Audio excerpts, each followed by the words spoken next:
من الشيطان اللعين الرجيم. بسم الله الرحمن الرحيم. الحمد لله المعروف من غير رؤية والخالق من غير ربية الذي لم يزل قائما دائما إذ لا سماء ذات أبراج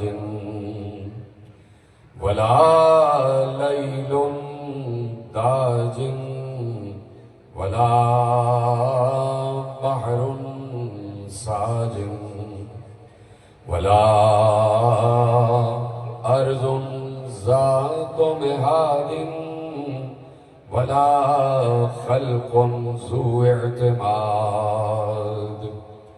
والصلاة والسلام والتحية والإكرام على نبي الرحمة وخازن المغفرة وقائد الخير والبركة ومنقذ العباد من الهلكة سيدنا ومولانا أبي القاسم محمد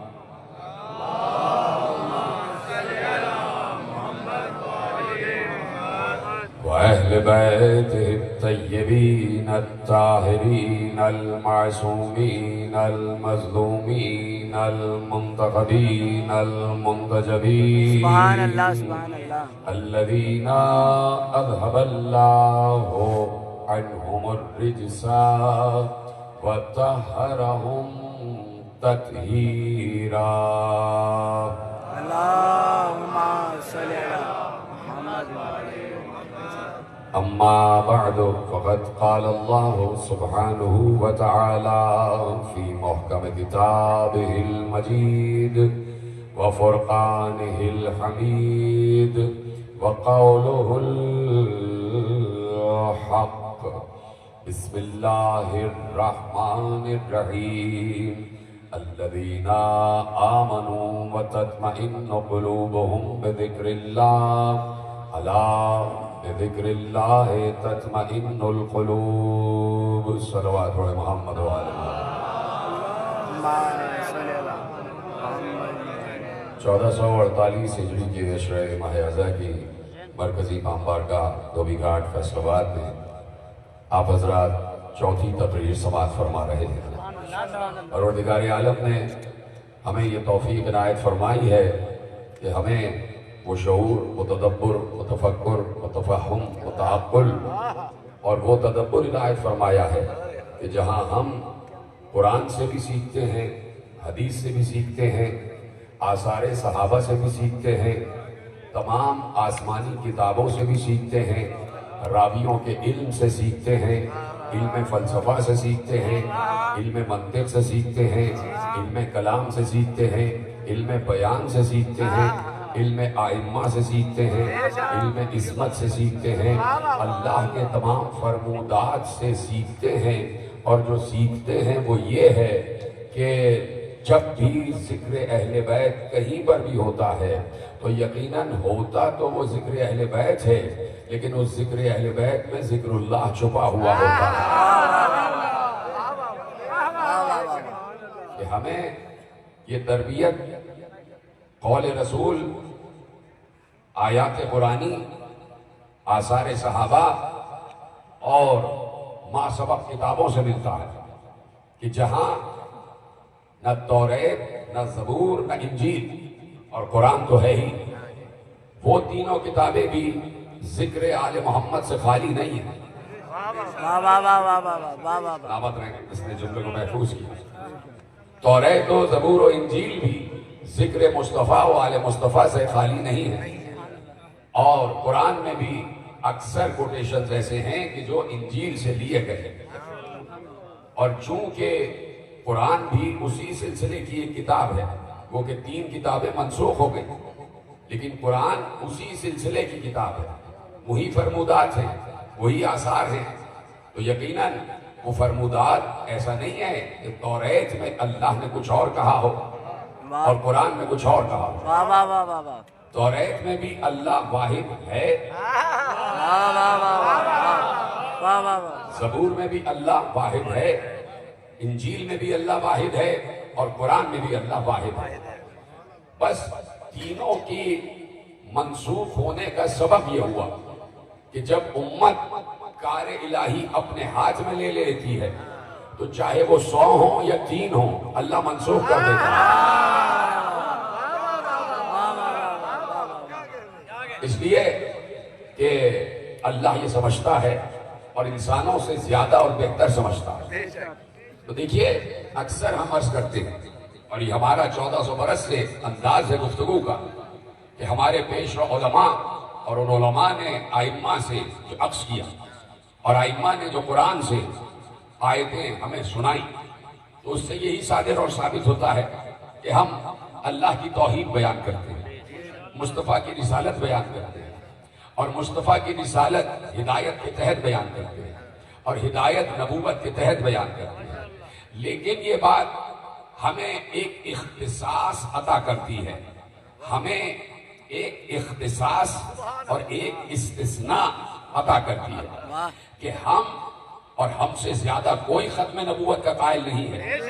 ہم ختم نبوت کے قائل تو ہیں کہ پیغمبر کے بعد کوئی نبی نہیں ہے، یہ ہمارا ایمان ہے، اور جو بھی ختم نبوت کا منکر ہے وہ یقیناً کفر کے دائرے میں ہے۔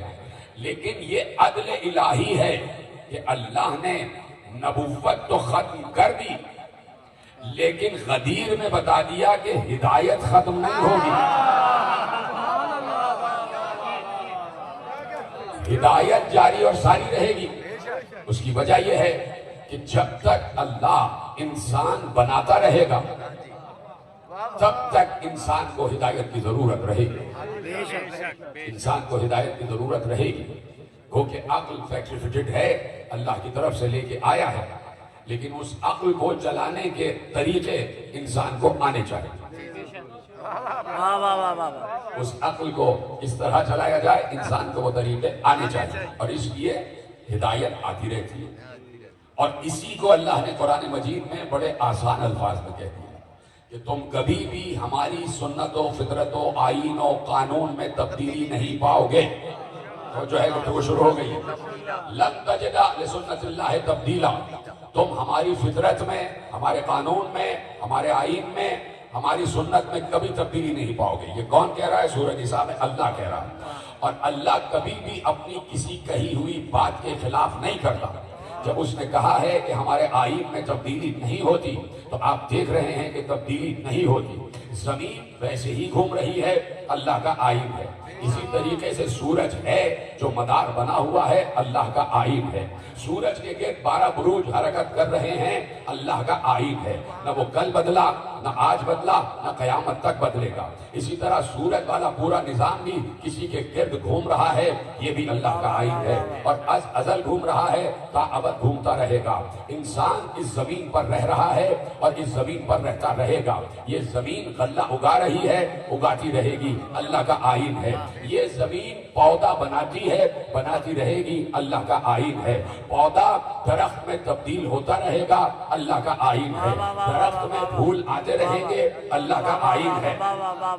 پھول پھلوں میں تبدیل ہوتے رہیں گے، اللہ کا آئین ہے۔ پھلوں میں ذائقے آتے رہیں گے، اللہ کا آئین ہے۔ پھولوں میں رنگ آتا رہے گا، اللہ کا آئین ہے۔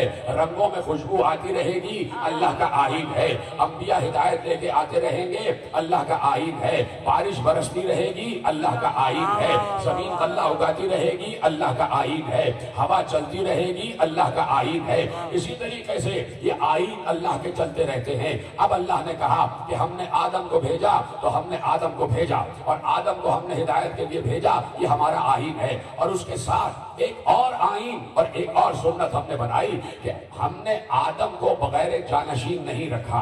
ہم نے آدم کا وسیع بنایا، یہ ہمارا آئین ہے. آدم کا وسیع انوش بنا، ہم نے اس آئین کو آگے برقرار رکھا. انوش کا وسیع کینان بنا، کینان نے مہلائیل کو وسیع بنایا، مہلائیل نے یارد کو وسیع بنایا، یارد نے اخنوخ کو وسیع بنایا، اخنوخ نے متشلق کو وسیع بنایا، متشلق نے لمک کو وسیع بنایا، لمک نے نوح کو وسیع بنایا، نوح نے شام کو وسیع بنایا. اسی طرح ابراہیم نے اسماعیل کو وسیع بنایا، اسحاق کو وسیع بنایا. داؤد نے سلیمان کو وسیع بنایا، داؤد نے سلیمان کو وسیع بنایا. موسیٰ نے یوشع کو وسیع بنایا، عیسیٰ نے شمعون کو وسیع بنایا. جب یہاں تک ہمارا آئین نہیں بدلا تو کیا مصطفیٰ پر آ کر بدل جائے گا؟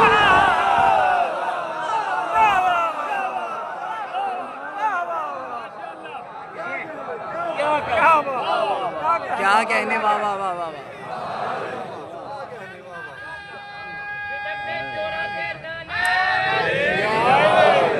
جب ہمارا آئین یہاں تک نہیں بدلا، عیسیٰ تک آ کر نہیں بدلا، کہ ہماری سنت، ہماری فطرت، ہمارا قانون، ہمارا آئین یہ کہتا ہے کہ جب بھی کوئی نبی آیا ہے اس کا وسیع بنایا گیا، اس کا وسیع بنایا گیا ہے. کوئی بھی نبی بغیر وسیع نہیں ہے.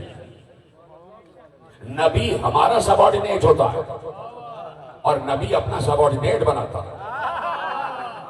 اور نبی کو بھی یہ اختیار نہیں ہے کہ وہ اپنا وسیع اپنی مرضی سے بنا، اپنا وسیع اپنی مرضی سے بنا. اس لیے یہ ہمارا آئین ہے، یہ ہمارا قانون ہے، یہ ہماری فطرت ہے کہ ہر نبی وسیع کے تحت آیا ہے، وسیع کے ساتھ آیا ہے. اور یہ وصایت کا سلسلہ قیامت تک چلتا رہے گا، چلتا رہے گا. اس لیے میں نے آسمانی کتب کی بات کی، جا کے پڑھیں. ابھی بھی کچھ باتیں رہ گئی ہیں کہ جو توریت و زبور و انجیل کے آج کے نسخوں میں بھی موجود ہے، آج کے نسخوں میں بھی موجود ہے. جیسے کہ قرآن میں اللہ بعض باتیں اشارتاً کہتا ہے، اسی طرح توریت و زبور و انجیل میں بھی بعض باتیں اشارتاً کہی ہیں. اور اس میں صاحبان عقل کے لیے جس ہے، صاحبان عقل کے لیے رس ہے، صاحبان عقل کے لیے گوشے ہیں، صاحبان عقل کے لیے حکمت ہے. مثلا میں ایک حوالہ آپ کے حوالے کرتا ہوں، اجازت ہے؟ وہ حوالہ ہے کتاب توریت کا، جا کے پڑھیے. اس کا حوالہ لکھا ہوا ہے، جہاں پر بھی انجیل چھپی بھی آپ کو مل جائے گی، اس میں توریت کے بھی حوالے مل جائیں گے. اس لیے کہ انجیل میں توریت کے حوالے موجود ہیں، جیسے کہ قرآن میں انجیل کے حوالے موجود ہیں. توریت و انجیل کے حوالے قرآن میں بھی موجود ہیں. تو اب جب آپ پڑھیں گے تو توریت کا ایک یعنی مختلف کتابوں میں تقسیم ہوئی ہے، اس کے مختلف چیپٹرز ہیں. جیسے ہمارے یہاں مختلف سورے ہیں، اسی طرح وہ مختلف چیپٹرز میں تقسیم ہوئی ہے. تو ایک کتاب توریت کی ہے کتاب الاستثناء، یعنی ایکسیپشنل. کچھ ایکسیپشنل کیسز ہیں جو توریت نے ایک مقام پر بیان کیے. اور ظاہر سی بات ہے کتابیں منسوخ ہو گئیں اور بہت سے توریت کے نسخے بھی آ گئے، بہت سے انجیل کے نسخے بھی آ گئے، تو وہ ایک الگ موضوع ہے، وہ آپ اس سے بہتر جانتے ہیں. تو توریت کی کتاب الاستثناء، اس کا سورہ یعنی باب ہے 31 اور آیت نمبر ہے 11. ٹھیک ہے؟ اس میں اب جتنے لوگ بیٹھے دیکھیے گا کس طریقے سے اللہ بات کرتا. اور کچھ باتیں جو باقی رہ گئی ہیں اس میں بھی میں نے کہا رس ہے، جس ہے، ایکسپیکٹ. مثلا اس میں اس کا جو آیت نمبر 11 ہے اس میں لکھا ہے کہ اللہ نے موسیٰ سے خطاب کیا اور موسیٰ سے کہا، اے موسیٰ تمہارا وقت آنے والا ہے، تمہارا وقت عنقریب آنے والا ہے جس میں تمہیں مرنا ہے. تو تم یوشع کو بلاؤ، تم یوشع کو بلاؤ، تم یوشع کو بلاؤ اور اپنے آپ کو جماعت کے خیمے میں حاضر کرو تاکہ میں انہیں تاکید کروں.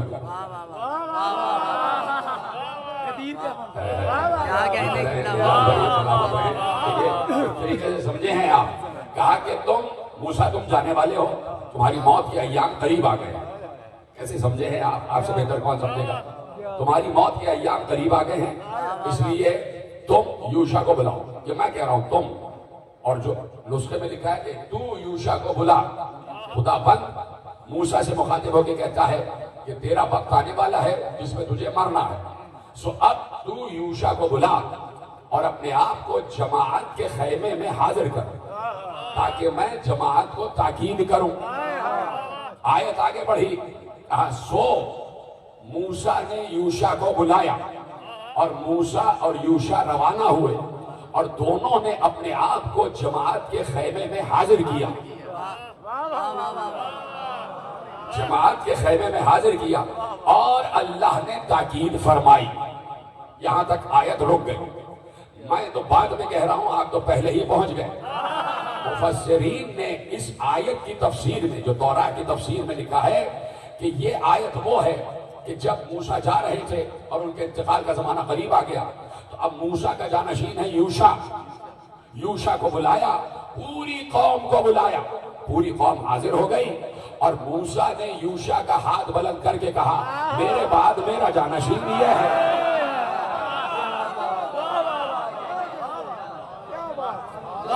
سب نے یقیناً غور فرمایا، سب نے یقیناً اس آیت کو محفوظ کیا ہے کہ تفسیر میں لکھا گیا کہ موسیٰ نے یوشع کو جانشین بنایا نہیں، اعلان کیا، اس لیے کہ بنا ہوا تو پہلے ہی تھا، بنا ہوا تو پہلے ہی تھا۔ تو دیکھیے اب یہ یوشع ہے موسیٰ کا جانشین، اور گفتگو شروع ہو گئی ہے تو ہے نا میرے ساتھ سارے کے ساتھ۔ اب میں اشارے کرتا ہوں، کچھ اشارے آپ کے حوالے کرتا ہوں، اور اشارے آپ ہی سمجھیں گے اور کوئی سمجھے گا، ٹھیک ہے؟ اجازت ہے؟ یوشع بن نون جناب موسیٰ کے وصی، موسیٰ کے پہلے وصی تھے ہارون، لیکن ہارون کا انتقال ہو گیا جناب موسیٰ کے دور میں، اور اللہ نے اسی لیے یہ بھی فطرت رکھی کہ ہارون کو ہم نے پہلے نومینیٹ کیا تھا کہ وہ موسیٰ کے وصی ہیں، لیکن موسیٰ کے دور میں انتقال کر گئے، پھر بھی ہم نے جانشینیت کی نومینیشن ختم نہیں کی، ہم نے پھر بھی جانشین رکھا۔ تو یوشع کو اپنا جانشین بناؤ، یوشع بن نون کو اپنا جانشین بناؤ، اور ایک پہ جو لکھا ہے یشوع لکھا ہوا ہے، ہمارے یہاں وہ یوشع کہا جاتا ہے۔ تو اب جناب یوشع موسیٰ کے جانشین ہیں سب ساتھ، تھکے ہوئے تو نہیں ہیں، پریشان تو نہیں ہیں، کسی فلسفے کے بارے میں تو نہیں سوچ رہے، کوئی منطق فلسفہ کوئی پریشانی تو نہیں ہے سب کو؟ ماشاءاللہ ہے نا سب بیٹھے ہوئے، اور میں بھی کوئی فلسفہ بیان کرنے کا عادی تو ہوں نہیں، اور نہ یہ ممبر فلسفے کا متحمل ہو سکتا ہے، اس لیے کہ 10 دن صرف فلسفہ ذکر علی ہی بیان کیا بس، اور کوئی فلسفہ نہیں۔ تو اب جناب یوشع وصی ہیں، تیار ہیں سننے کے لیے؟ اشارے آپ سمجھتے چلے جائیں۔ اچھا دیکھیے، چلیے یہ بات میں کہوں گا، ایک بات میرے ذہن میں آ گئی جناب یوشع کے لیے۔ تو اب جناب یوشع ہیں موسیٰ کے وصی، ٹھیک ہے؟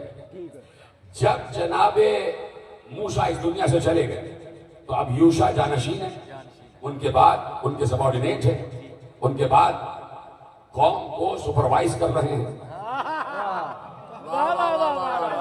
یعنی اللہ قوم کو وداؤٹ سپرویژن نہیں رکھتا، اور سپرویژن بھی اس کی آنکھوں سے ہوتی ہے، یعنی ہر دور میں ایک عین اللہ ضرور رہتا ہے، ادھر سلامت رہتا ہے، ہر دور میں ایک عین اللہ ضرور رہتا ہے کہ جو سپروائز کرتا رہے قوم کو کہ یہ کام صحیح کر رہے ہیں، یہ صحیح چل رہے ہیں، یہ نہیں۔ تو اب چلے گئے جناب موسیٰ، یوشع کی ہدایت کا زمانہ آ گیا، اور ایسے میں جب جناب یوشع نے دعویٰ کیا میں ہوں وصی، اور جناب موسیٰ نے پوری قوم کے سامنے مجھے وصی نومینیٹ کیا تھا، تو جناب موسیٰ کی ایک زوجہ تھی، انہوں نے جناب یوشع کی وزارت کو نہیں مانا،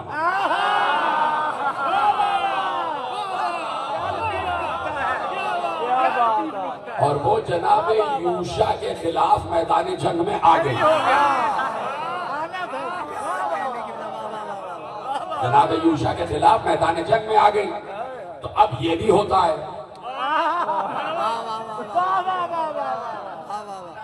کیا کہنے کی بلا، واہ واہ واہ، سلامت چلے آپ بھی خاموش ہو جائیں، میں بھی خاموش ہو جائیں۔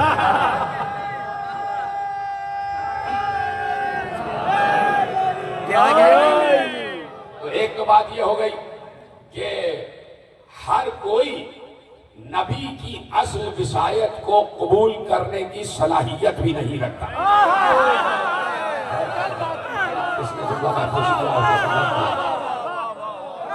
وصایت اصلی کو تسلیم کرنے اور اسے قبول کرنے کی صلاحیت کسی کسی میں ہوتی ہے، اور وہ من جانب اللہ ہوتی ہے۔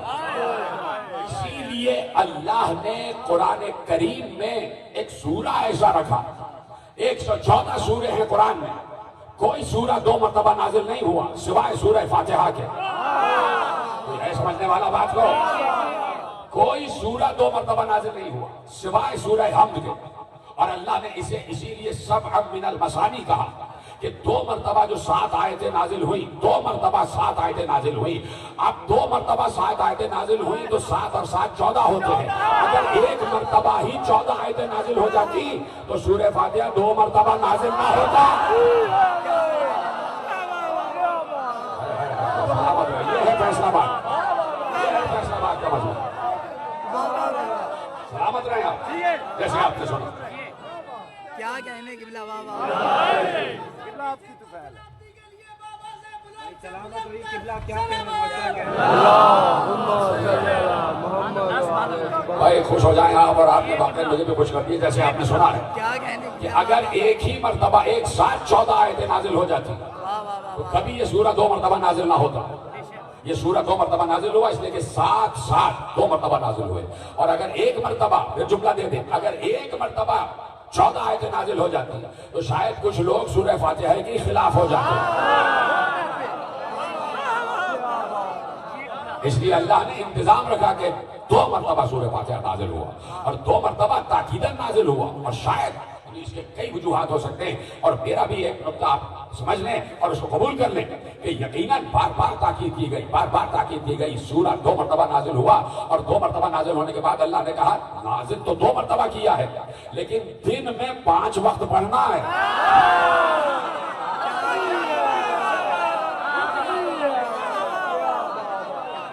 دن میں 5 وقت پڑھنا ہے۔ نازل تو ہم نے 2 مرتبہ کیا ہے لیکن ہر روز 5 مرتبہ پڑھنا، 5 وقت پڑھنا ہے، 5 مرتبہ نہیں، 5 وقت پڑھنا ہے، 5 وقت پڑھنا ہے۔ نازل 2 مرتبہ کیا لیکن ہر روز 5 وقت پڑھنا ہے۔ کیوں پڑھنا ہے؟ کیوں پڑھنا ہے؟ میں نے کہا نا کہ ہر کوئی وصایت کے مرحلے کو قبول کرنے کی صلاحیت نہیں رکھتا، صلاحیت نہیں رکھتا، صلاحیت نہیں رکھتا۔ اس لیے کہا ہے کہ تم صلاحیت نہیں رکھتے تو سورہ فاتحہ میں رکھا اہدنا الصراط المستقیم، پروردگار مجھ میں صلاحیت پیدا کر دے، مجھ میں صلاحیت پیدا کر دے۔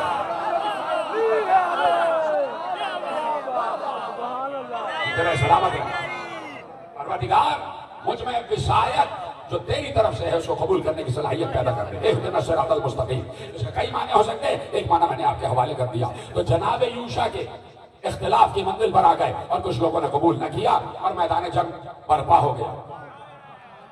تو اللہ نے یہ قرآن میں کہہ دیا اور اپنے نبی کو مخاطب کر کے کہا، اور نبی کی قوم کو، نبی کی امت کو مخاطب کر کے کہا اِنَّا أَرْسَلْنَا إِلَيْكُمْ رَسُولًا شَاهِدًا عَلَيْكُمْ کما ارسلنا الی فرعون رسولا۔ اے نبی کی امت، ہم نے تمہاری طرف ویسا ہی رسول بھیجا جیسا فرعون کی طرف موسیٰ کو بھیجا تھا۔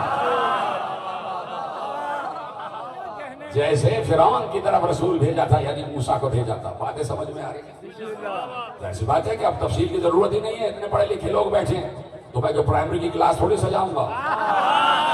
اب سمجھ جائیں جو کہنا چاہ رہا تھا اور جو کہنا چاہ رہا ہوں، اور آپ کے کھلتے چہرے مسکراتے بتا رہے ہیں کہ آپ سمجھ رہے ہیں، اور آپ بتا رہے ہیں کہ قبلہ ہم سمجھ گئے، آپ آگے بڑھتے جائیے اور ہم آپ کے ساتھ ساتھ ہیں۔ تو اب جناب یوشع ہیں، جناب یوشع ہیں، اور جناب یوشع کا اختلاف ہوا اور ایک جنگ ہوئی کہ جو جناب موسیٰ کی زوجہ سے ہوئی، ٹھیک ہے۔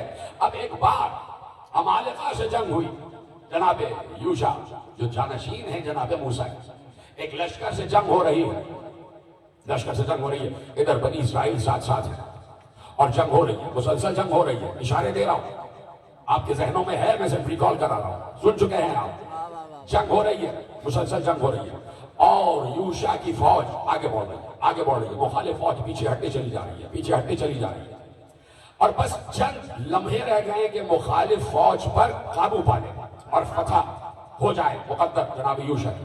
جناب یوشع نے دیکھا کہ جمعے کا دن ہے اور سورج غروب ہونے والا، اور جیسے ہی سورج غروب ہوگا ہفتے کا دن لگ جائے گا، اور جب ہفتے کا دن لگ جائے گا تو بنی اسرائیل تلوار پھینک دیں گے، اس لیے کہ ہفتے کا دن ان کے لیے مقدس دن ہے اور وہ ہفتے کو جنگ نہیں کرتے۔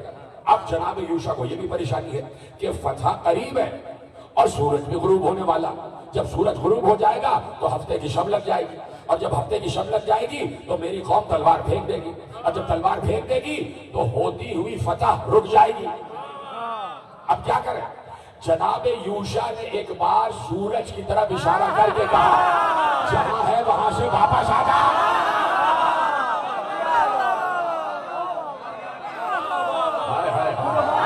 کون سمجھے گا؟ ادھر ہے سبحان اللہ۔ کیا کہنے کی بلا، واہ واہ واہ واہ۔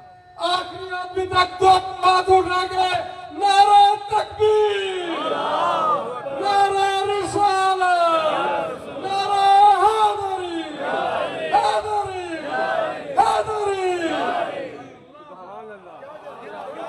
ادھر ہے، سلامت۔ میں آپ کو بات دے رہا ہوں، جناب یوشا نے بالکل ڈوبے ہوئے سورج کو مقام عصر پر واپس بلایا، اور جب فتح ہو گئی تو جناب یوشا نے کہا اجازت ہے ڈوب جا۔ یعنی نبی کا بھی اختیار ہوتا ہے، نبی کے وسیع کا بھی اختیار ہوتا ہے۔ ارے توریت نے بتا دیا، قرآن تو بتا ہی رہا ہے، توریت نے بتا دیا کہ کسی اہل غیرے کو وسیع نہ بنا دینا۔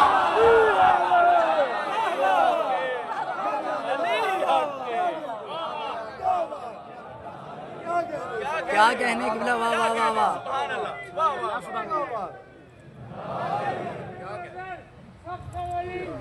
سلامت رہی قبلہ، کیا کہنا ہے ماشاءاللہ۔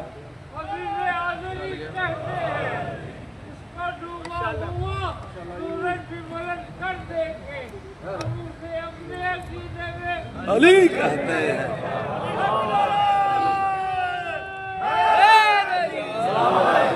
کیا فرما لیا آپ نے کہ وسیع نبی کے پاس یہ صلاحیت اور یہ قوت، یہ اختیار، یہ اقتدار، یہ معجزہ ہوتا ہے کیا کہنے کی بلا، کہ وہ چاہے تو اللہ کی بنائی ہوئی اور فطرت کی رکھی ہوئی اشیاء کو اپنے دست تصرف میں استعمال کرتا ہے، اور جس طرح نبی کی اطاعت پوری تمام اشیاء پر واجب ہے، اسی طرح وسیع نبی کی اطاعت بھی تمام اشیاء پر واجب ہے۔ ٹھیک ہے، دو باتیں میں نے آپ کے حوالے کر دی، نشانیاں مل گئی آپ کو کہ کسی نے قبول نہیں کیا تو زوجہ موسیٰ آ گئی یوشا کے خلاف۔ دوسری بات، یوشا نے بھی رد شمس کیا، یوشا نے بھی رد شمس کیا۔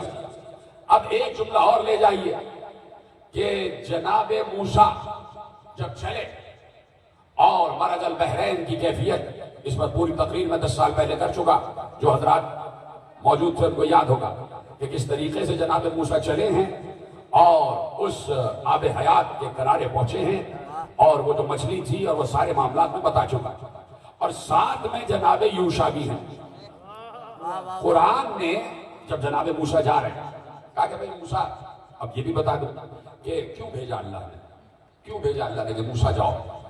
تو اس لیے کہ جب یہ دریا پار ہو گیا اور جناب موسیٰ اپنی قوم کو لے کے دریا پار کر کے اس علاقے میں آ گئے، اور وہاں پر توریت کی تعلیم دینے لگے اور دینیات سمجھانے لگے اور لیکچرز دینے لگے۔ ایسے میں کسی نے جناب موسیٰ سے پوچھا کہ اے نبی اللہ، اس وقت روئے عرش پر آپ سے زیادہ اور آپ سے بڑا کوئی عالم نہیں، آپ سے بڑا کوئی عالم نہیں۔ جناب موسیٰ نے کہا ہاں ایسا ہی ہے۔ قوم کے ایک فرد نے جناب موسیٰ سے مخاطب ہو کے کہا کہ اے نبی اللہ، اس روئے عرش پر آپ سے بڑا کوئی عالم نہیں ہے۔ جناب موسیٰ نے کہا ہاں ایسا ہے۔ اب ہمارے یہاں کے مفسرین نے ائمہ کے اقوال کی روشنی میں لکھا کہ جناب موسیٰ نے یہ بات اس لیے کہی کہ جناب موسیٰ پر توریت نازل ہوئی تھی، اور توریت اللہ کا علم ہے، اس لیے جناب موسیٰ نے کہا کہ مجھ سے بڑا کوئی عالم نہیں ہے۔ یہ جناب موسیٰ کی سمجھ تھی۔ جیسے ہی جناب موسیٰ نے کہا ہاں مجھ سے بڑا کوئی عالم نہیں ہے، اللہ نے جناب جبرائیل کو بھیجا اور کہا موسیٰ سے کہو کہ تم نے یہ کہہ دیا کہ تم سے بڑا کوئی عالم نہیں ہے، ذرا یہاں سے نکلو اور وہاں پہنچو کہ جہاں دو دریا مل رہے ہیں وہاں تم سے بھی بڑا ایک عالم بیٹھا ہوا ہے۔ سلامت رہے، وہاں تم سے بھی بڑا ایک عالم بیٹھا ہوا ہے، جاؤ اور اس کی شاگردی اختیار کرو۔ جناب موسیٰ چلے اور جناب یوشا ساتھ، تو اب جناب یوشع جو ساتھ ہیں ان کے ساتھ مچھلی بھی ہے جو انہوں نے راستے کے لیے رکھی بھی تھی، وہ پورے واقعات آپ قرآن میں پڑھ لیجئے گا۔ تو جب جناب یوشع ساتھ ہیں اور جب وہاں پہنچے جہاں دو دریا مل رہے تھے تو وہاں پر ایک جوان سے ملاقات ہوئی، اور وہ جوان جناب خضر تھے، اور جناب خضر سے جناب موسیٰ نے کہا کہ کیا یہ ہو سکتا ہے کہ آپ مجھے اپنا شاگرد بنا لیں؟ کیا یہ ہو سکتا ہے کہ آپ مجھے اپنا شاگرد بنا لیں جو صاحب توریت ہے؟ وہ جناب خضر سے کہہ رہا ہے کہ کیا آپ مجھے اپنا شاگرد بنا لیں گے؟ جناب خضر نے کہا بنا تو لوں گا، لیکن شرط یہ ہے کہ تم صبر کرو گے۔ انکا لن تستطیع معی صبرا، کہہ دیا کہ تم میرے ساتھ صبر نہیں کر سکتے، اس لیے کہ علم کے لیے صبر بہت ضروری ہے، علم جلد بازی نہیں مانگتا۔ کہا کہ تم میرے ساتھ صبر نہیں کر سکتے۔ جناب موسیٰ نے اقرار کیا نہیں میں آپ کے ساتھ صبر کروں گا، اور اس کے بعد 3 واقعات ہوئے پے در پے کہ جس میں جناب موسیٰ صبر نہیں کر پائے، اور وہ سارے معاملات آپ کے اختیار میں ہیں اور آپ کے علم میں ہیں کہ جناب موسیٰ جناب خضر کے شاگرد بنے، جبکہ وہ اپنے دور کے نبی ہیں۔ چھوڑ دیتا ہوں بات اگر مشکل ہو گئی۔ موسیٰ اپنے دور کے نبی ہیں اور صاحب کتاب نبی ہیں، اور صاحب کتاب نبی جناب خضر سے کہہ رہا ہے کہ میں آپ کا شاگرد بننا چاہتا ہوں۔ تو اس کا مطلب ہے کہ جو علم جناب خضر کے پاس تھا وہ جناب موسیٰ کو نہیں دیا گیا، اور وہ علم تھا علم تعویل۔ علم تعویل اس میں بھی پوری تقریر کر چکا۔ ایک ہے تفسیر، ایک ہے تعویل۔ وقت دے رہے ہیں مجھے تھوڑا سا؟ ایک ہے تفسیر، ایک ہے تعویل۔ تعویل ایک الگ چیز ہے اور آپ اسے بہتر جانتے ہیں۔ ایک ہے محکم، ایک ہے متشابہ۔ محکم کی تفسیر ہوتی ہے، متشابہ کی تعویل ہوتی ہے۔ متشابہ کو صرف پڑھا جاتا، محکم پر عمل کیا جاتا۔ محکم وہ کہ جو سب کی سمجھ آ جائے، متشابہ کی تعویل سوائے اللہ کے اور آل محمد کے کوئی نہیں کر سکتا۔ سنا آپ نے جملہ؟ آپ کو پتا ہے 20 سال سے میرا مزاج کہ جب مجمع میں تھوڑی سی خاموشی ہوتی ہے کہ مجھے آگے بڑھنا پڑتا ہے، تقریر طویل ہو جاتی ہے، کہ متشابہ کی تعویل ہوتی ہے، اور اللہ نے کہہ دیا وَمَا يَعْلَمُ تَعْوِيلَهُ إِلَّا اللَّهُ وَالرَّاسِخُونَ فِي الْعِلْمِ۔ تعویلات کا علم کسی کے پاس نہیں ہے، مگر یا تو اللہ جانتا ہے یا وہ جانتے ہیں کہ جنہیں اللہ نے علم دیا۔ سلامت رہے ہاتھ اٹھا کر میرے ساتھ بات کرنے والے، جنہیں اللہ نے علم دیا۔ آپ یقین فرمائیں کہ کہاں کہاں تقریریں کرتا ہوں، لیکن جتنی فکری تقریریں میں نے فیصل آباد میں کی ہیں کہیں نہیں کرتا۔ میرے ساتھ لوگ ہیں بیٹھے ہیں، آپ پوچھیں اور مجھے جو ریمارکس اور کمنٹس آتے ہیں وہ سبھی کہہ رہے ہو کہ آپ فیصل آباد میں جو فکری اور پیغاماتی تقریر کرتے ہیں تو مجھے آپ پر اعتماد ہوتا ہے، اس لیے کہ آپ میری ایک ایک بات سمجھتے ہیں۔ اور پوری دنیا میں معلوم کہاں کہاں سے دعوتیں آتی ہیں، لیکن میں نے کہا کہ میں فیصلہ کر چکا ہوں فیصل آباد کے لیے۔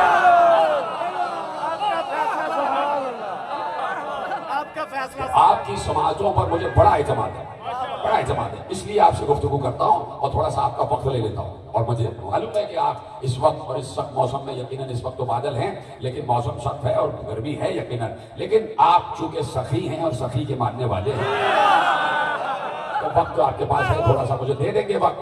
تو تعویلات متشابہات کی ہوتی ہیں اور تفسیر محکمات کی ہوتی ہیں، یہ جو سب کی سمجھ میں آ جاتی ہیں، اور جو متشابہات ہوتی ہیں کہ جو بظاہر کچھ دکھائی دیں لیکن پیچھے کچھ اور معنی ہوتے ہیں، تو وہ ہوتی ہے متشابہ، اور اس کو صرف پڑھنا ہے، اس میں صرف ایمان لانا ہے، عمل نہیں ہوتا جب تک کوئی عالم تعویلات اس کی تعویل نہ بتا دے۔ اجازت ہے؟ بسم اللہ۔ دیکھیے میں سامنے کی آیت پڑھتا ہوں، یہ بچے بیٹھے 2-4 بچے بیٹھے، ان سے بھی پوچھوں گا ابھی کہ بسم اللہ الرحمن الرحیم اِنَّا أَنزَلْنَاهُ فِي لَيْلَةِ الْقَدْرِ۔ کسی بچے سے پوچھ لی بیٹا اس کا کیا مطلب ہے؟ وہ کہے گا بڑی صاف اور آسان آیت ہے کہ ہم نے اس کو شب قدر میں نازل کیا۔ میں کہوں گا بیٹے یہ اس کو کیا ہے؟ کہہ گئی اس کو کا مطلب قرآن، کہ ہم نے اس قرآن کو شب قدر میں نازل کیا۔ بڑی سادی سی واضح بڑی محکم آیت ہے، سمجھ میں آنے والی ہے۔ تو میں کہوں گا بیٹے ذرا دوسری آیت پڑھو، وَمَا أَدْرَاكَ مَا لَيْلَةُ الْقَدْرِ، تو کیا جانو شب قدر کیا ہے؟ ابھی تک تو سورہ قدر کی پہلی آیت محکم تھی، اِنَّا أَنزَلْنَاهُ فِي لَيْلَةِ الْقَدْر، محکم تھی، سامنے کی بات ہے، سمجھ میں آ رہی ہے کہ رمضان کی آخری 3 طاق راتوں میں لیلۃ القدر ہوتی ہے، جس میں اولی الامر پر امر خدا اترتا ہے، امر خدا میں مخلوقات کی قسمت کے فیصلے اترتے ہیں اور 3 راتوں میں تلاش کیا جاتا ہے۔ بڑی آسان آیت ہے، لیکن دوسری آیت وَمَا أَدْرَاكَ مَا لَيْلَةُ الْقَدْر، تو دوسری نے پہلے کو بھی متشابہ بنا دیا۔ اب اس کی تفسیر نہیں ہوگی، اس کی تعویل ہوگی۔ اب بتا رہا ہوں تعویل کیا ہے، تفسیر کیا ہے۔ لیلۃ القدر، قدر والی رات، بظاہر تو یہی مطلب ہے، لیلۃ القدر یعنی قدر والی رات۔ اور جب اللہ کہتے ہیں وَمَا أَدْرَاكَ مَا لَيْلَةُ الْقَدْر، تم کیا جانو کہ شب قدر کیا ہے، تو اب یہ متشابہ ہو گئی۔ تو اب کسی ملا سے نہ پوچھنا، کسی مفتی سے نہ پوچھنا، کسی مولوی سے نہ پوچھنا، صرف اس سے پوچھنا کہ جو راسخون فی العلم ہے، جو علم لدنی کا مالک ہے، جناب خضر جو اللہ نے موسیٰ کو خضر کے پاس بھیجا ہے، تو جناب خضر کے لیے بھی یہ کہا کہ وہ جوان وہ ہے جس کے پاس ہمارا دیا ہوا علم ہے، علم لدنی کا مالک ہے۔ تو جس کے پاس اللہ کا دیا ہوا علم ہوتا ہے وہ محکم کا بھی مفسر ہوتا ہے اور متشابہات کی بھی تعویل جانتا ہے۔ تو اب وما ادراک ما لیلۃ القدر، تم کیا جانو شب قدر کیا ہے، تو اب تم کہتے رہو کہ شب قدر شب قدر شب قدر، 3 طاق راتیں 3 طاق راتیں 3 طاق راتیں۔ اللہ بار بار کہے گا تم کیا جانو تم کیا جانو تم کیا جانو۔ تو اب چلو نا راسخون فی العلم کے پاس چلو، راسخون فی العلم کے پاس چلو۔ ابو بشیر پہنچا میرے چھٹے امام کے پاس اور کہا مولا لیلۃ القدر ہے کیا؟ کہا لیلۃ القدر بظاہر شب قدر، لیکن لیلۃ القدر میری دادی فاطمہ زہرا۔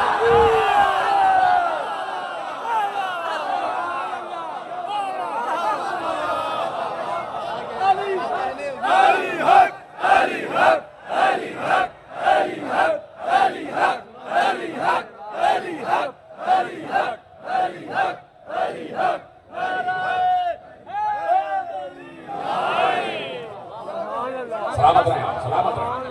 اب سمجھ میں آیا کہ تعویلات کسے کہتے ہیں، اب سمجھ میں آیا متشابہات کسے کہتے ہیں، اور متشابہات کی تفسیر پر پابندی ہے۔ خبردار کوئی اپنی مرضی سے متشابہات کی طرف نہ جائے، اپنی مرضی سے تعویلات نہ کرے جب تک اللہ نہ بتا دے یا وہ نہ بتا دے جنہیں اللہ نے بتا دیا۔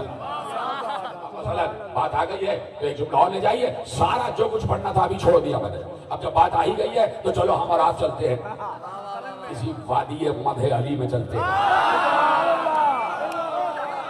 اب تو بات آ گئی نا، چھوڑ دیا میں نے سارا میٹر، پھر کل عرض کر دیں گے کہ یہ سب آپ کے لیے ہوتا ہے اور آپ کی وجہ سے ہوتا ہے کہ بھائی قرآن میں کتنے حروف مقطعات ہیں، مقطعات کتنے سارے، 29 سوروں میں مقطعات سے شروع ہو رہے ہیں، 29 سورے حروف مقطعات سے شروع ہو رہے ہیں۔ مقطعات تو بچے کو معلوم، الف لام میم، الف لام میم را، پھر الف لام میم، الف لام میم صاد، صاد نون ہا میم عین سین قاف، کاف ہا یا عین صاد، صاد۔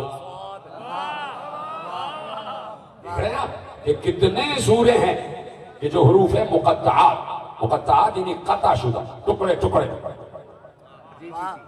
ٹکڑے ٹکڑے، بظاہر جن کو ملاؤ تو کچھ نہ بنے، بظاہر ان ٹکڑوں کو ملاؤ تو کچھ نہ بنے، لیکن مقطعات ہے، یعنی کوئی ایسی عبارت ہے ان میں چھپی ہوئی جسے اللہ نے ٹکڑوں میں تقسیم کیا۔ ہائے ہائے ہائے، ادھر ہے، سلامت رہے آپ، سلامت رہے آپ۔ یعنی حروف مقطعات قطع شدہ حروف، یعنی اللہ نے کسی عبارت کو ٹکڑے ٹکڑوں میں تقسیم کر دیا، اور اللہ یہ بتانا چاہتا ہے کہ اس کا علم ہمارے پاس ہے۔ حروف مقطعات قطع شدہ حروف، اور مفسرین نے بالاتفاق کہا کہ یہ حروف مقطعات ہیں اور ان کے پیچھے کیا راز چھپا ہے یہ صرف اللہ جانتا ہے، لکھا ہوا ہے مفسرین نے، اور آپ مجھ سے بہتر جانتے ہیں۔ اب جملہ میں آپ کے حوالے کر دیتا ہوں، اجازت ہے؟ اور دیکھیے میں آیت پڑھوں گا اور آپ پہنچ جائیں گے کہ میں کیا کہنا چاہ رہا ہوں۔ مفسرین نے لکھا کہ یہ حروف مقطعات یہ متشابہات ہیں، اور یہ صرف اللہ جانتا ہے کہ ان حروف مقطعات کے پیچھے کیا چھپا ہوا ہے، صرف اللہ کو پتا ہے۔ لیکن یہ حروف مقطعات قرآن میں ہے، یعنی کتاب میں ہے، اور وہ یہ کہنا چاہ رہے ہیں کہ کتاب کے ان حروف کے معنی اللہ جانتا ہے، ٹھیک ہے؟ اب میں کیسے عرض کروں کہ اللہ نے ایک بار قرآن میں کہا کہ سلیمان نے کہا کہ کون ہے جو تخت لے کر آئے گا؟ تو قال عفریت من الجن انا آتیک بہ قبل ان یرتد من مقامک. ایک عفریت جن نے کہا کہ اس سے پہلے کہ آپ کا دربار برخاست ہو میں تخت لے آؤں گا. جناب سلیمان نے کہا اتنی دیر میں نہیں. اس کا مطلب ہے سلیمان کو معلوم ہے کہ اس سے بھی جلدی آ سکتا ہے، اور جب جانتے ہیں کہ اس سے جلدی آ سکتا ہے تو لا بھی سکتے ہیں. لیکن دنیا کو بتانا چاہتے ہیں، ہر نبی دنیا کو بتانا چاہتا ہے کہ جانے والا ہوں ذرا غدیر تو دیکھ جاؤ. ذرا میری بات، میری غدیر تو دیکھ جاؤ. کہ کوئی اور ہے، کوئی اور ہے. تو ایک بار جناب آصف بن برخیہ مخاطب ہوئے، انا آتیک بہ قبل اس سے پہلے کہ آپ کی آنکھ جھلکے، آپ کی آنکھ جھپکے، قبل ان یرتد الیک طرفک. یہ تو میں نے آصف بن برخیہ کا نام لیا. اب قرآن نے کیا کہا؟ وقال الذی ومن عنده علم من الکتاب. وہ بولا جس کے پاس کتاب کا تھوڑا سا علم تھا. کیا بولا؟ انا آتیک بہ قبل ان یرتد الیک طرفک. میں اس سے پہلے کہ آپ کی آنکھ جھپکے میں تخت لے آؤں گا، اور تخت آ چکا تھا، اس لیے کہ سلیمان کی آنکھ جھپک چکی تھی، تخت آ چکا تھا. تو کیا ہے؟ قال الذی ومن عنده علم من الکتاب. جس کے پاس کتاب میں سے علم تھا وہ پلک جھپکتے میں تخت بلقیس لے آیا. اور ایک بات اللہ نے قرآن میں ارشاد فرمایا، اے نبی یہ کافر اور یہ منافق آپ کے پاس آ کے کہتے ہیں کہ آپ رسول نہیں ہیں، تو ان سے کہہ دو کہ میری رسالت پر دو گواہ کافی ہیں، ایک اللہ اور ایک جس کے پاس پوری کتاب کا علم ہے.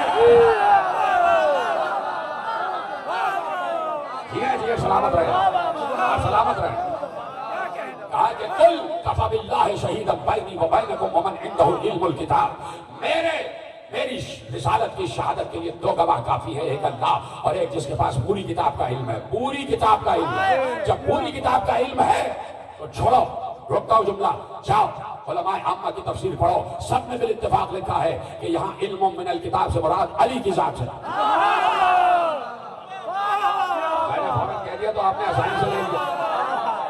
سسپینس قائم کر کے رہتا تو آپ بڑے اچھے طریقے سے سنتے. کہا کہ سب نے لکھا کہ علم من الکتاب سے مراد علی کی ذات ہے. علی کی ذات یعنی علی کے پاس پوری کتاب کا علم ہے.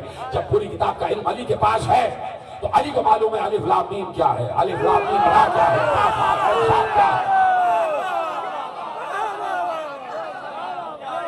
صاد کیا ہے، نون کیا ہے، ہا میم کیا ہے، ہا میم عین سین قاف کیا ہے. اس لیے کہ اسی کتاب میں تو یہ حروف مقطعات ہیں. ارے چھوڑو، یہ تو علی ہے، یہ تو بہت بلند ہے، بہت بلند ہے. ہمارے مفسرین اور سارے مفسرین اکٹھا ہو گئے اور سب نے ان حروف کو جمع کیا، اور جمع کرنے کے بعد چاہا کہ عبارتیں بنائی جائیں، عبارتیں بنائی جائیں. بڑے جانتے ہیں مجھ سے بہتر، بچوں کے لیے عرض کر رہا ہوں، کوئی نئی بات نہیں کر رہا، بڑی مشہور بات آپ کے حوالے کر رہا ہوں کہ علماء نے چاہا کہ اس کو ملا کے کوئی عبارتیں بنائی جائیں. بناتے گئے بناتے گئے. یعنی جیسے بہت سے آپ فارمیشنز بناتے ہیں نا، کمپیوٹر کو کچھ لفظ دے دیجئے کہ بھائی اس کے فارمیشن بناتے جاؤ تو کئی فارمیشن بنا دیتا ہے. مثلا جیسے قرآن اندازی ہوتی ہے تو اس میں کئی کروڑ نمبر ہوتے ہیں، وہ نمبر بناتا جاتا ہے. جیسے یہاں فیصل آباد میں نہ معلوم کتنی لاکھوں گاڑیاں ہوں گی، ہر گاڑی کا نمبر الگ ہے. یہ کمپیوٹر جو ہے فارمیشنز بناتا جا رہا ہے، ہر نمبر الگ، ٹھیک ہے. اسی طرح علماء بیٹھ گئے، سارے حروف مقطعات کو جمع کیا اور چاہا کہ اس سے کوئی عبارت بن جائے. کوشش کرتے رہے. 87 ارب 76 کروڑ 81 لاکھ 70,000 اور 200 جملے بنے.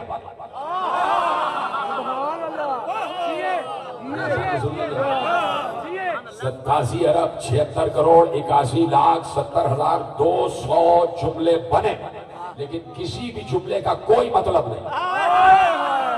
سب محمل جملے، کوئی بھی جملہ بامانی اور با مطلب جملہ نہیں بنا، بناتے گئے یہاں تک کہ 87 ارب جملے بن گئے، 76 کروڑ جملے بن گئے، 81 لاکھ جملے بن گئے، 70,200 جملے بن گئے۔ علماء سر پکڑ کے بیٹھ گئے کہ کوئی جملہ بن ہی نہیں رہا۔ ایک بار ملا فیض کاشانی جو ہمارے یہاں کا بڑا مفسر ہے، اس نے کہا ان 87 ارب 76 کروڑ 81 لاکھ 70,200 عبارتوں میں صرف ایک جملہ بنا کہ جس کے مطلب نکلتے ہیں، اور وہ جملہ یہ ہے کہ صراط علی حقا نمسک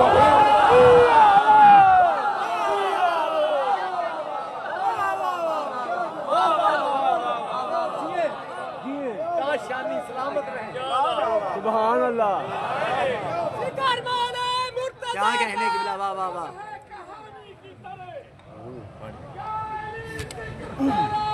کب ہے کہانی کی طرح اور حل کیا عقدہ لاحل کو بھی پانی کی طرح، اور لوٹ کر شمس اشارے پہ تیرے مغرب سے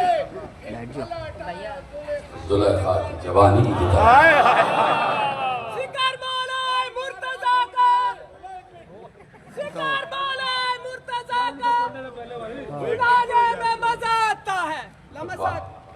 سکر مولا مرتضی کا سنانے میں مزہ آتا ہے، توحید سے پانے میں مزہ آتا ہے، اور یوں تو چلنا ہے منافق کو جہنم میں مگر لمسات، یوں تو چلنا ہے جہنم میں منافق کو مگر نام حیدر سے جلانے میں مزہ آتا ہے۔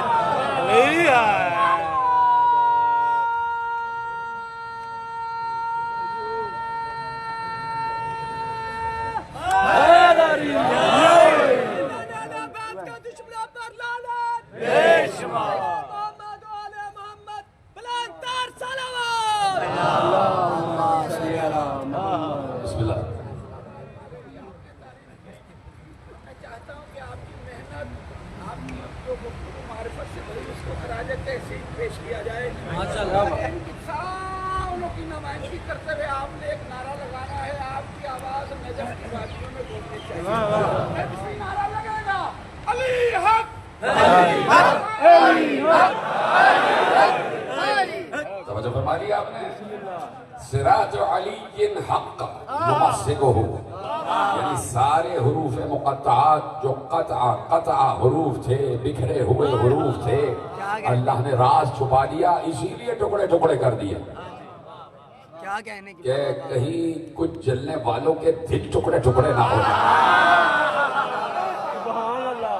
صراط علی حق نمسکہ، علی کا راستہ حق ہے اور ہم اسی راستے پہ چل رہے ہیں، ہم اسی راستے کو پکڑے ہوئے ہیں۔ تو اس کا مطلب ہے کہ حروف مقطعات میں بھی علی چھپا ہوا، یعنی کہہ دو کہ محکم بھی علی ہے، متشابہ بھی علی ہے۔ محکم بھی علی ہے، متشابہ بھی علی ہے۔ محکم ہے سلمان کے لیے،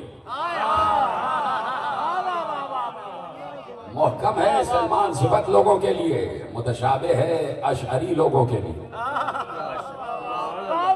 کون سمجھا کون نہیں سمجھا؟ کچھ لوگوں کے لیے علی متشابہ ہے، کچھ لوگوں کے لیے محکم ہے۔ جن کے لیے محکم ہے سمجھ میں آ جاتا ہے، تو علی بھی انہی کی سمجھ میں آتے ہیں کہ جنہیں علی خود اجازت دے کہ سمجھو۔ تو یہ فضائل علی انسان کو طہارت عطا فرماتے ہیں، انسان کو علم سے محبت عطا فرماتے ہیں، انسان کو تعلیم کی طرف رغبت دلاتے ہیں، انسان کے اندر اخلاق پیدا کرتے ہیں، انسان کے لہجے میں نرمی پیدا کرتے ہیں، انسان کو فضائل علی نفاست عطا کرتے ہیں، انسان کو فضائل علی عقیدت عطا کرتے ہیں، فضائل علی انسان کو نجابت عطا کرتے ہیں، فضائل علی انسان کی فکر کو سیانت عطا کرتے ہیں، فضائل علی انسان کے نظریے کو دیانت عطا کرتے ہیں، فضائل علی انسان کو شرافت عطا کرتے ہیں۔ یہ جملہ فضائل علی انسان کو شرافت عطا کرتے ہیں۔ اسی لیے بہت بڑے بڑے غیر شریف یہاں آنا چاہتے ہیں تاکہ ہم بھی شریف ہو جائیں. ہمارے علی انسان کو شرافت دیتے ہیں, دیانت دیتے ہیں, سیانت دیتے ہیں, شرافت دیتے ہیں, شجروں کی پاکیزگی دیتے ہیں, لہجے میں مٹھاس دیتے ہیں, طبیعت میں نزاکت دیتے ہیں, طبیعت میں نفاست عطا کرتے ہیں. انسان کا لہجہ سدھر جاتا ہے, انسان کا لہجہ سدھر جاتا ہے. سب سے بڑی بات یہ ہے کہ بد شکل یہاں آ کے خوش شکل ہو جاتا ہے.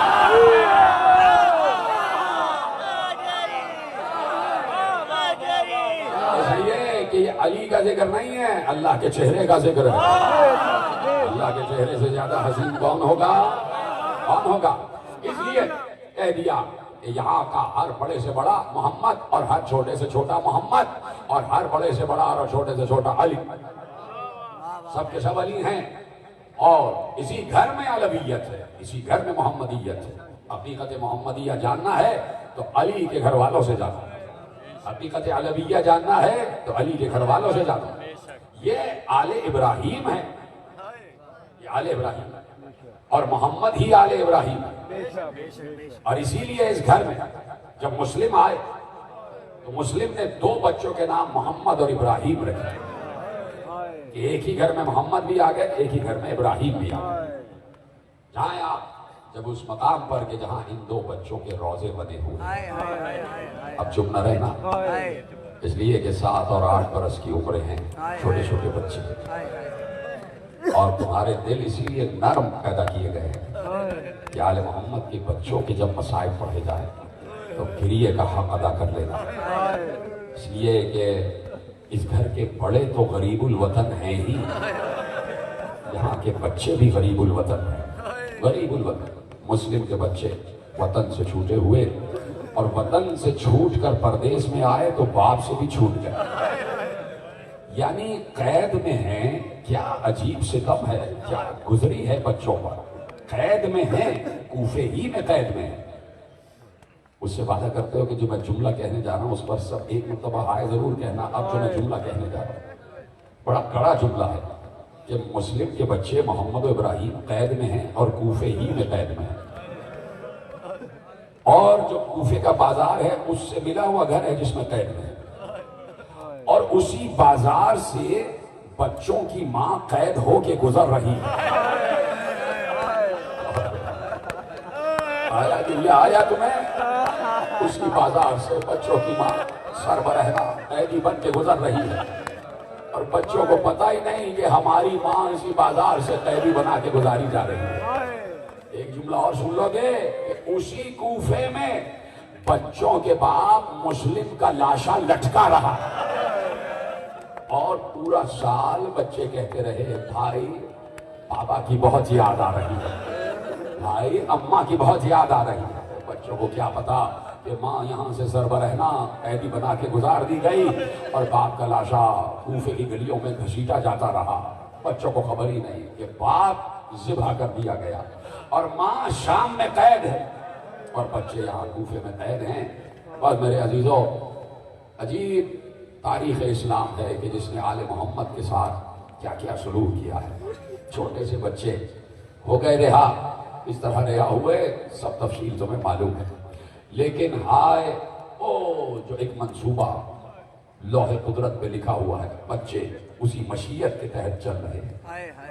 رات بھر چلتے رہے, راستہ بھٹک گئے. صبح ہوئے تو دیکھا دونوں نے ایک دوسرے سے کہا بھائی ہم تو کوفے ہی میں ہیں, یہاں سے باہر ہی نہ نکل پائے. کدے کو چھپ جاتے ہیں. ابن زیاد کے سپاہی ہمیں ڈھونڈ رہے ہیں, درخت پہ چڑھ گئے.